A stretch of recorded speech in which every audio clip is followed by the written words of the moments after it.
The Urth Variable ND2-400 filter is a very high quality piece of glass for your camera. The build quality of it feels really nice and premium, and it actually feels really expensive to what it actually is. And the packaging it comes in is also very nice and sleek. So it comes in this nice little case here, and then once you take the lid off, it's got this nice little protective foam around the outside of it. So it does feel very protective, and it's not like it's going to come out unless you obviously give it a bit of a pull.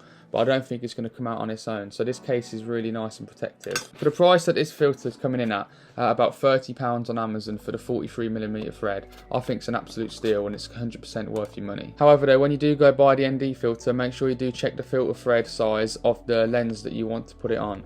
So for this 24-105 here, the filter size of it is 67mm and the filter size I've got here is 43. So obviously that's not going to attach onto the lens. So what you need to get then are some step-up filters, and the step-up filters basically allow you to put higher or lower filter thread filters onto these step-up rings. And now this step-up ring is now a 52mm thread. So instead of buying a 43mm, a 52, a 67 of the Urth ND filters, just get the one ND filter you need and then get some step-up rings, and then that one filter will be able to fit on them all. However though, I do suggest you go for a higher filter size, such as like a 77mm, because obviously this 43mm ND filter that I've got here is not going to fit onto my 70-200. I'll leave the link in the description below for this filter to the 43mm thread version on Amazon. However, if you do want to get a bigger thread size such as a 77mm, then it's fine. As soon as you click on that link, all of the different sizes will come up and then you can just choose it there before purchasing. The versatility of this ND filter is really nice to work with. To have the ND2 all the way up to 400 is actually really nice, and it really does stop you combining the other ND filters the company has to offer. So for example, instead of just getting a fixed 24 or 64 ND filter,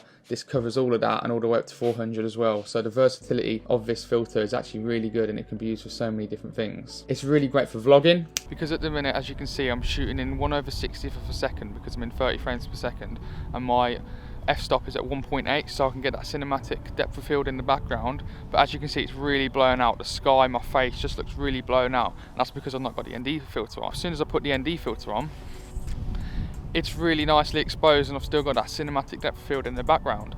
So basically, by using this Urth ND filter for your vlogs, you can really make them cinematic when you pump down that f-stop, especially when you're shooting at 30 frames per second.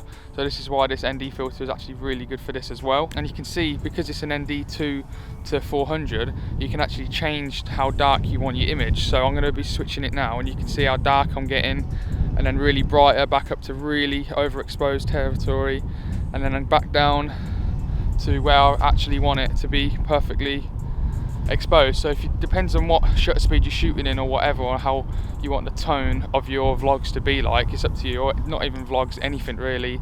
If you just want to take any cinematic video, then you can use the ring and change the density of the ND filter to make it darker or lighter to your choice. So this is why this filter is also a really top quality choice for vlogs as well. It's great for video and in bright sunlight, because you'll be able to lower the f-stop down to like 2.8 or even 1.8, so you'll be able to get that nice cinematic shallow depth of field in your shots. Because when you're shooting at 30 frames per second or 24 frames per second, or sometimes even if you're shooting at 60 frames per second, it's still not dark enough if you're shooting in real bright sunlight and you want a low f-stop. So this is when this ND filter comes into play, because if you're shooting on 30 frames per second, that means you're going to have a 1/60th shutter speed, and obviously that means the shutter is open for a lot longer, which means more light's letting in. Combine that with a low f-stop such as 1.8, then even more light's coming in, and your frame's just going to be way too overexposed. However, if you get this ND filter on it, and when you change the different ND to either 2 or 400, that means you can expose the scene perfectly with having the right shutter speed and a low f-stop, because you can choose what ND you actually want it to be on, so the frame will be exposed perfectly even in bright sun conditions. And this is why ND filters are absolutely crucial if you're a videographer, because to get that shallow depth of field, you really do need to push down on that f-stop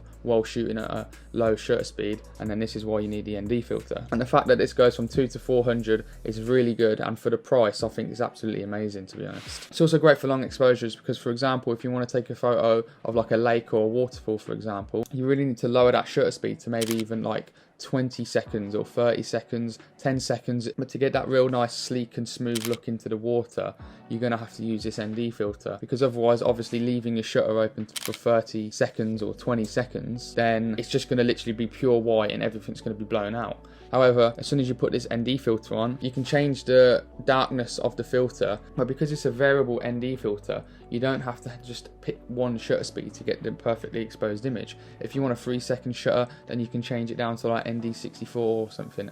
If you want a 20-second shutter, you can bump it all the way up to 400 ND. It doesn't matter. That's why this filter is so good, because it means you don't have to buy all these different filters unless you want like an ND1000. But when you're out shooting your long exposure, you really can change the shutter speed to what you want, because all you got to do then is turn the ring to change the darkness of what you want of it, and then you can get a perfectly exposed long exposure shot. Also, this filter does not affect any of the image quality at all that the camera and the lens provides. It still provides really nice sharp photos and really nice crisp videos as well. So don't worry if you think this piece of glass ahead of the lens is going to affect the image quality at all, because it doesn't. If you're looking for a variable ND filter that's not magnetic, I really don't think you can go wrong with this choice. It's really cheap compared to the other ones on the market, and it's also really high quality and amazing. The build quality of this filter really does not look like it's £30, as well as the packaging it comes in. Also, the versatility of the actual filter itself. For £30, I think it's an absolute steal, and I really do think you should go out and buy it. Also, with every purchase of this Urth filter, the company Urth will actually plant 5 trees. So if you want to help the environment by having a really high quality and cheap filter, I'll leave the link in the description below. But that's it for me today. If you did enjoy, hit that like button and subscribe to see more reviews in the future. And I'll see you guys on the next video. See you later.